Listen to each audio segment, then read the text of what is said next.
శ్రీ సాయినాథాయ నమః. శ్రీ సాయి సచ్చరిత్రము 2వ అధ్యాయం. ఈ గ్రంథ రచనకు కారణము పూనుకొనుటకు అసమర్థత, బాబా అభయము, వాడాలో వివాదము, హెమాట్ పంతును బిరుదు ప్రదానము, గురువు యొక్క ఆవశ్యకత. ఈ గ్రంథ రచనకు ముఖ్య కారణము మొదటి అధ్యాయములో గోధుమలు విసరి ఆ పిండిని ఊరు బయట చల్లి కలరాజాడ్యమును తరిమివేసిన బాబా వింతచర్యను వర్ణించితిని. ఇదే కాక శ్రీ సాయి యొక్క ఇతర మహిమలు విని సంతోషించితిని. ఆ సంతోషమే నన్నీ గ్రంథము రాయుటకు పురికొల్పినది. అదే కాక బాబాగారి వింత లీలలు, చర్యలు మనస్సునకు ఆనందము కలుగుచేయును. అవి భక్తులకు బోధనులుగా ఉపకరించును. తుదకు పాపములను పోగొట్టును కదా అని భావించి బాబా యొక్క పవిత్ర జీవితమును, వారి బోధనలను వ్రాయ మొదలెడితిని. యోగీశ్వరుని జీవిత చరిత్ర తర్కమును న్యాయమును కాదు, అది మనకు సత్యమును ఆధ్యాత్మికమునైన మార్గమును చూపును. గ్రంథరచనకు పూనుకొనుటకు అసమర్థత, బాబా అభయము. శ్రీ సాయి సచ్చరిత్ర గ్రంథ రచనకు తగిన సమర్థత గలవాడను కానని హెమాట్ పంతు భయపడెను. అతడు ఇట్లనుకొనెను: నా యొక్క సన్నిహిత స్నేహితుని జీవిత చరిత్రయే నాకు తెలియదు, నా మనస్సే నాకు గోచరము కాకున్నది. ఇట్టి స్థితిలో ఒక యోగీశ్వరుని చరిత్రను నేనెట్లు రాయగలుగుదును? అవతార పురుషుల లక్షణములు ఎట్లు వర్ణించగలను? వేదములే వారిని పొగడలేకుండెను. తాను యోగి అయినా గాని యోగి యొక్క జీవితమును గ్రహింపజాలడు. అట్టిచో వారి మహిమలను నేనెట్లు కీర్తించగలను? సప్త సముద్రముల లోతును కొలువవచ్చును, ఆకాశమును గుడ్డలో వేసి మూయవచ్చును, కానీ యోగేశ్వరుని చరిత్ర వ్రాయుట బహు కష్టము. ఇది గొప్ప సాహసకృత్యమని కూడా నాకు తెలియను. అందువలన నలుగురిలో నవ్వులు పాలగుదునేమోనని భయపడి శ్రీ సాయీశ్వరుని అనుగ్రహము కొరకు ప్రార్థించాను. మహారాష్ట్ర దేశములోని ప్రథమ కవియు యోగీశ్వరుడు నగు జ్ఞానేశ్వర మహారాజు యోగుల చరిత్ర వ్రాసిన వారిని భగవంతుడు ప్రేమించునని చెప్పియున్నారు. ఏ భక్తులు యోగుల చరిత్రలను వ్రాయ కుతూహలపడెదరో వారి కోరికలు నెరవేరునట్లు, వారి గ్రంథములు కొనసాగునట్లు చేయుటకు యోగులు అనేక మార్గములను అవలంబించెదరు. యోగులే అట్టి పనికి ప్రేరేపింతురు. దానిని నెరవేర్చుటకు భక్తుని కారణమాత్రునిగా నుంచి వారి వారి కార్యములను వారే కొనసాగించుకొనెదరు. 1700 శక సంవత్సరములో మహీపతి పండితుడు యోగీశ్వరుల చరిత్రలను వ్రాయుటకు కాంక్షించెను. యోగులు అతనిని ప్రోత్సహించి ఆ కార్యమును కొనసాగించిరి. అట్లే 1800 శక సంవత్సరములో దాసగను యొక్క సేవను ఆమోదించిరి. మహీపతి 4 గ్రంథములను వ్రాసెను. అవి భక్త విజయము, సంత విజయము, భక్త లీలామృతము, సంత లీలామృతము అనున్నవి. దాసగను వ్రాసినవి భక్త లీలామృతమును, సంత కథామృతమును మాత్రమే. ఆధునిక యోగుల చరిత్రలు వీని యందు గలవు. భక్త లీలామృతములోని 31, 32, 33 అధ్యాయముల యందును, సంత కథామృతములోని 57వ అధ్యాయమందును సాయిబాబా జీవిత చరిత్రయు వారి బోధలను చక్కగా విశదీకరింపబడినవి. ఇవి సాయిలీలా మాసపత్రిక సంపుటము 17, సంచికలు 11, 12 నందు ప్రచురితములు. చదువరులు ఈ అధ్యాయములు కూడా పఠించవలను. శ్రీ సాయిబాబా అద్భుత లీలలు బాంద్రా నివాసియకు శ్రీమతి సావిత్రిబాయి రఘునాథ్ తెండూల్కర్చే చిన్న పుస్తకములో చక్కగా వర్ణింపబడినవి. దాసగను మహారాజు గారు కూడా శ్రీ సాయి పాటలు మధురముగా వ్రాసి ఉన్నారు. గుజరాతీ భాషలో అమీదాస్ భవానీ మెహతా అను భక్తుడు శ్రీ సాయి కథలను ముద్రించినారు. సాయినాథ ప్రభను మాసపత్రిక షిరిడీలోని దక్షిణ భిక్ష సంస్థ వారు ప్రచురించియున్నారు. ఇన్ని గ్రంథములుండగా ప్రస్తుత సచ్చరిత్ర వ్రాయుటకు కారణమేమి, దాని అవసరమేమి అని ఎవరైనాను ప్రశ్నించవచ్చును. దీనికి జవాబు మిక్కిలి తేలిక. సాయిబాబా జీవిత చరిత్ర సముద్రము వలె విశాలమైనది, లోతైనది. అందరూ దీని యందు మునిగి భక్తి జ్ఞానములను మనులను వెలికి తీసి కావలసిన వారికి పంచిపెట్టవచ్చును. శ్రీ సాయిబాబా నీతి బోధకముగు కథలు, లీలలు మిక్కిలి ఆశ్చర్యమును కలుగుచేయును. అవి మనోవికలత చెందిన వారికి, విచారగ్రస్తులకు శాంతి సమకూర్చి ఆనందము కలుగుచేయును. ఇహపరములకు కావలసిన జ్ఞానమును బుద్ధిని ఇచ్చును. వేదముల వలె రంజకములను ఉపదేశకములను నగు బాబా ప్రబోధములు విని వానిని మననము చేసినచో భక్తులు వాంఛించునవి అనగా బ్రహ్మైక్య యోగము, అష్టాంగ యోగ ప్రావీణ్యము, ధ్యానానందము పొందుదరు. అందుచే బాబా లీలలను పుస్తక రూపమును రాయి నిశ్చయించితిని. బాబాను సమాధికి ముందు చూడని భక్తులకు ఈ లీలలు మిగుల ఆనందము కలుగజేయును. అందుచేత బాబాగారి ఆత్మసాక్షాత్కార ఫలితమగు పలుకులు, బోధలు సమకూర్చుటకు పూనుకుంటుని. సాయిబాబాయే ఈ కార్యమునకు నన్ను ప్రోత్సహించెను. నా అహంకారమును వారి పాదములపై నుంచి శరణంటిని. కావున నా మార్గము సవ్యమైనదనియు బాబా ఇహపర సౌఖ్యములు తప్పక దయచేయుననియు నమ్మియుంటిని. నా అంతట నేను ఈ గ్రంథరచనకు బాబా యొక్క అనుమతిని పొందలేకుంటిని. మాధవరావు దేశపాండే ఉరఫ్ శ్యామ అనువారు బాబాకు ముఖ్య భక్తుడు. వారిని నా తరఫున బాబాను ప్రార్థించమంటిని. నా తరఫున వారు బాబాతో ఇట్లనిరి: ఈ అన్నాసాహెబ్ మీ జీవిత చరిత్రను వ్రాయ కాంక్షించుచున్నాడు. నేను భిక్షాటనముచే జీవించు ఫకీరును, నా జీవిత చరిత్ర వ్రాయనవసరము లేదని అనవద్దు. మీరు సమ్మతించి సహాయపడినచో వారు వ్రాసెదరు, లేదా మీ కృపయే దానిని సిద్ధింపచేయును. మీ యొక్క అనుమతి ఆశీర్వాదము లేనిదే ఏదియూ జయప్రదముగా చేయలేము. అది వినినంతనే శ్రీ సాయిబాబా మనస్సు కరిగి నాకు ఊదీ ప్రసాదము పెట్టి ఆశీర్వదించాను. మరియు శ్యామతో ఇట్లు చెప్పదొడంగెను: కథలను, అనుభవములను ప్రోగు చేయమనము. అక్కడక్కడ కొన్ని ముఖ్య విషయములను టూకీగా వ్రాయమను. నేను సహాయము చేసేదను. వాడు నిమిత్తమాత్రుడే. నా జీవిత చరిత్ర నేనే వ్రాసి నా భక్తుల కోరికలు నెరవేర్చవలను. వాడు తన అహంకారమును విడువవలను. దానిని నా పాదములపైన పెట్టవలను. ఎవరైతే వారి జీవితములో ఇట్లు చేసేదరో వారికి నేను మిక్కిలి సహాయపడదను. నా జీవిత చర్యల కొరకే కాదు, సాధ్యమైనంత వరకు వారి గృహకృత్యములందును తోడ్పడదను. వాని అహంకారము పూర్తిగా పడిపోయిన పిమ్మట, అది మచ్చునకు కూడా లేకుండునప్పుడు నేను వాని మనస్సులో ప్రవేశించి నా చరిత్రను నేనే వ్రాసికొందును. నా కథలు, బోధలు విన్న భక్తులకు భక్తి విశ్వాసములు కుదురును. వారు ఆత్మసాక్షాత్కారమును, బ్రహ్మానందమును పొందెదరు. నీకు తోచిన దానినే నీవు నిర్ధారణ చేయుటకు ప్రయత్నించకుము. ఇతరుల అభిప్రాయములను కొట్టివేయుటకు ప్రయత్నించకుము.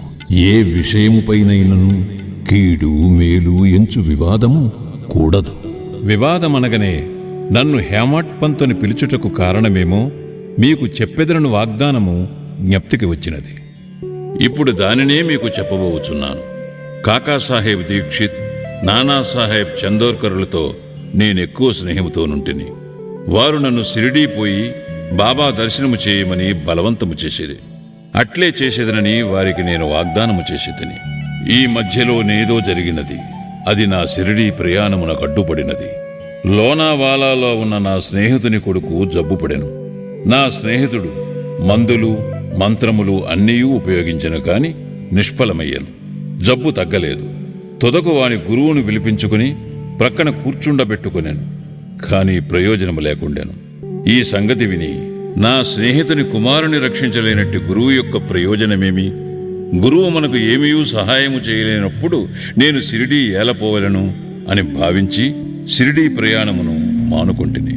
కాని కానున్నది కాకమానదు. అది క్రింది విధముగా జరిగను. నానాసాహెబ్ చందోర్కర్ ప్రాంతీయ రెవెన్యూ అధికారి. ఉద్యోగరీత్యా ఒకనాడాయన వసయికి పర్యటనకై పోవుచుండెను. ఠాణా నుండి దాదరకు వచ్చి అచ్చట వసయి పోవు బండి కొరకు కనిపెట్టుకుని ఉండెను. ఈలోగా బాంద్రా లోకల బండి వచ్చెను. దానిలో కూర్చొని బాంద్రా వచ్చి నన్ను పిలిపించి షిరిడీ ప్రయాణమును వాయిదా వేసినందులకు నాపై కోపించెను. నానా చెప్పినది సంతోషదాయకముగాను సమ్మతముగాను ఉండెను. అందుచే ఆ రాత్రియే షిరిడీకి పోవ నిశ్చయించి తిని సామానులు కట్టుకుని షిరిడీ బయలుదేరి తిని బాంద్రా నుండి దాదర వెళ్ళి అచ్చట మన్మాడు వెళ్ళు రైలు ఎక్కవలనని అనుకుంటుని. అటులనే దాదరకు టిక్కట్టుకుని రైలు రాగానే ఎక్కి కూర్చుంటిని. బండి ఇక బయలుదేరుననగా మహమ్మదీయుడొకడు నేను కూర్చునని పెట్టిలోకి హడావిడిగా వచ్చి నా సరంజామానంతయు చూచి ఎక్కడకు పోవుచుంటివని నన్ను ప్రశ్నించాను. నా ఆలోచన వారికి చెప్పితిని.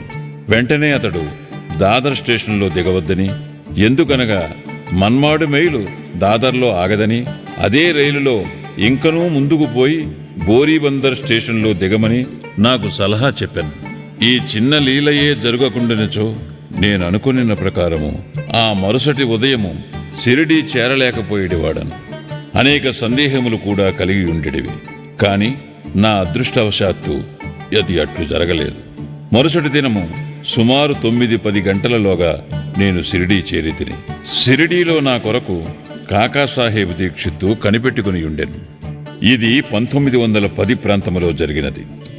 అప్పటికి సాఠేవాడ ఒక్కటే షిరిడీ వచ్చు భక్తుల కొరకు నిర్మించబడి ఉండెను. టాంగా దిగిన వెంటనే బాబాను దర్శించవలనని నాకు ఆత్రము కలిగెను. అంతలో అప్పుడే మసీదు నుండి వచ్చుచున్న తాత్యా సాహేబ్ నోల్కర్ బాబా వాడా చివర ఉన్నారనియు మొట్టమొదట ధూళి దర్శనము చేసుకొనమని నాకు సలహా ఇచ్చాను. స్నానానంతరము ఓపికగా మరల చూడవచ్చును అనెను. ఇది వినిన తోడనే నేను పోయి బాబా పాదములకు సాష్టాంగ నమస్కారము చేసితిని. నాలో ఆనందము పొంగి పొరలినది. నానాసాహెబ్ చందోర్కర్ చెప్పిన దానికన్నాను ఎన్నో రెట్లు అనుభవమైనది. నా సర్వేంద్రియములు తృప్తి చెంది ఆకలి దప్పికలు మరచితిని. మనస్సుకు సంతుష్టి కలిగెను. బాబా పాదములు పట్టిన వెంటనే నా జీవితములో గొప్ప మార్పు కలిగెను. నాకు షిరిడీ పోవలసినదని ప్రోత్సహించిన వారందరికీ నేనెంతో రుణపడినట్లుగా భావించితిని. వారిని నా నిజమైన స్నేహితులుగా భావించితిని. వారి రుణమును నేను తీర్చుకొనలేను. వారిని జ్ఞప్తికి తెచ్చుకొని వారికి నా మనస్సులో సాష్టాంగ ప్రణామము చేసితిని. నాకు తెలిసినంత వరకు సాయిబాబా దర్శనము వల్ల కలుగు చిత్రమేమనా, మనలో ఉన్న ఆలోచనలు మారిపోవును, వెనకటి కర్మల బలము తగ్గును, క్రమముగా ప్రపంచమందు విరక్తి కలుగును. నా పూర్వజన్మ సుకృతముచే నాకీ దర్శనము లభించినదనుకుంటుని. సాయిబాబాను చూచినంత మాత్రముననే ఈ ప్రపంచమంతయు సాయిబాబా రూపము వహించెను. తీవ్ర వాగ్వివాదము. నేను షిరిడీ చేరిన మొదటి దినముననే నాకును బాలాసాహెబ్ భాటేకును గురువు యొక్క ఆవశ్యకతను గూర్చి గొప్ప వాగ్వివాదము జరిగాను. మన స్వేచ్ఛను విడిచి ఇంకొకరికి ఎందుకు లొంగి ఉండవలనని నేను వాదించితిని. మన కర్మలను మనమే చేయుటకు గురువు యొక్క ఆవశ్యకత ఏమి? తనంతట తానే కృషి చేసి మిక్కిలి యత్నముతో ఈ జన్మ దుఃఖము నుండి తప్పించుకొనవలను. ఏమీయూ చేయక సోమరిగా కూర్చునువానికి గురువేమి చేయగలడు అని నేను స్వేచ్ఛపక్షమును ఆశ్రయించితిని. భాటే ఇంకొక వాదమును పట్టుకొని ప్రారబ్ధము తరపున వాదించుచు కానున్నది కాకమానదు. మహనీయులు కూడా ఈ విషయములో ఓడిపోయేరి. మనుజుడొకటి తలంచిన భగవంతుడు వేరొకటి తలంచును. నీ తెలివితేటలను అటు ఉండనిమ్ము. గర్వము కాని అహంకారము కాని మీకు తోడ్పడవు అనెను. ఈ వాదన 1 గంట వరకు జరిగెను. కాని ఇది మిథ్యమని ఏమీయూ తేలలేదు. అలసిపోటుచే ఘర్షణ మానుకొంటిమి. ఈ ఘర్షణ వల్ల నా మనశ్శాంతి తప్పినది. దేహాత్మబుద్ధి అహంకారము లేకున్నచో వివాదమునకు తావులేదని గ్రహించితిని. వేయేలా వివాదమునకు మూల కారణము అహంకారము. ఇతరులతో కూడా మేము మసీదుకు పోగా బాబా కాకాను పిలిచి ఇట్లడిగాను. వాడాలో ఏమి జరిగినది? ఏమిటా వివాదము? అది దేనిని గూర్చి? ఈ హేమాడ్ పంతు ఏమనుచున్నాడు? ఈ మాటలు విని నేను ఆశ్చర్యపడితిని. సాఠేవాడ మసీదునకు చాలా దూరముగానున్నది. మా వివాదము గూర్చి బాబాకెట్లు తెలిసెను. అతడు సర్వజ్ఞుడై ఉండవలను, లేనిచో మా వాదననెట్లు గ్రహించును. బాబా మన అంతరాత్మపైన అధికారి అయి ఉండవచ్చును. హేమాడ్ పంతుని బిరుదునకు మూల కారణం సాయిబాబా నన్నెందులకు హేమాడ్ పంతుని పిలిచినని ఆలోచింపసాగితిని. ఇది హేమాద్రి పంతును నామమునకు రూపాంతరం. దేవగిరికి చెందిన యాదవ వంశరాజులకు హేమాద్రి పంతు ప్రధానామాత్యుడు. అతడు గొప్ప పండితుడు, మంచి స్వభావము కలవాడు. చతుర్వర్గ చింతామణి, రాజ ప్రశస్తియను గొప్ప గ్రంథములను రచించినవాడు. మోడీ భాషను, ఒక నూతన గణిత విధానమును కనిపెట్టినవాడు. ఇక నేనా వానికి వ్యతిరేక బుద్ధి కలవాడను, మేధాశక్తి అంతగా లేనివాడను. మరి సాయిబాబా నాకెందుకు ఈ బిరుదు నొసంగిరో తెలియకుండెను. ఆలోచన చేయగా ఇది నా అహంకారమును చంపుటకొక అమ్మనియు నేనెప్పుడునూ అనుకోనమ్రతలు కలిగి ఉండవలనని బాబా కోరిక అయి ఉండవచ్చుననియు గ్రహించితిని. అంతకుముందు బాడాలో జరిగిన చర్చలో నే చూపిన తెలివితేటలను బాబా ఈ రీతిగా అభినందించి ఉండవచ్చునని అనుకొంటిని. భవిష్యచ్చరితను బట్టి చూడగా బాబా పలుకులకు దాబోల్కరును హేమాడ్ పంతు అనుట గొప్ప ప్రాముఖ్యము కలదనియు భవిష్యత్తు తెలిసియే బాబా ఇట్లనేననియు భావించవచ్చును. ఏలయనగా హేమాడ్ పంతు శ్రీ సాయిబాబా సంస్థానమును చక్కని చాకచక్యముతో నడిపెను. సంస్థానము యొక్క లెక్కలను బాగుగా నుంచెను.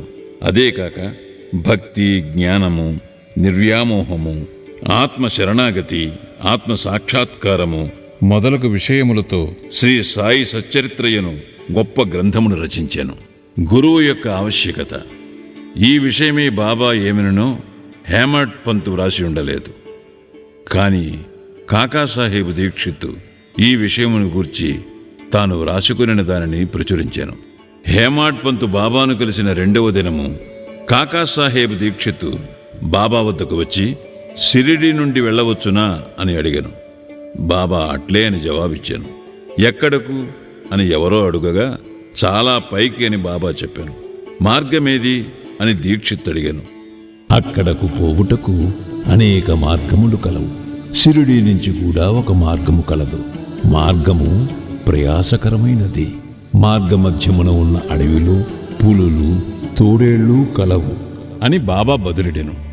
మార్గదర్శకుని వెంట తీసుకుని పోయినచో అని కాకాసాహెబ్ అడుగగా అట్లయినచో కష్టమే లేదని బాబా జవాబిచ్చాను. మార్గదర్శకుడు తిన్నగా గమ్యస్థానము చేర్చును.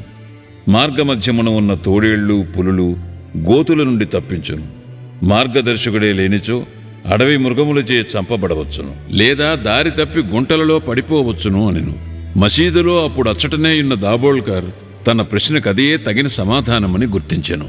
వేదాంత విషయములలో మానవుడు స్వేచ్ఛాపరుడా కాడా అను వివాదము వలన ప్రయోజనము లేదని గ్రహించాను. పరమార్థము నిజముగా గురుబోధల వల్లనే చిక్కుననియు రామకృష్ణులు తమ గురువులైన వశిష్ఠ సాందీపులకు లొంగి అనుకువతో నుండి ఆత్మసాక్షాత్కారము పొందిరనియు దానికి దృఢమైన నమ్మకము అనగా నిష్ఠ, ఓపిక అనగా సబూరి అను 2 గుణములు ఆవశ్యకమనియు గ్రహించెను. 2వ అధ్యాయము సంపూర్ణము. సద్గురు శ్రీ సాయినాథార్పణమస్తు. శుభం భవతు.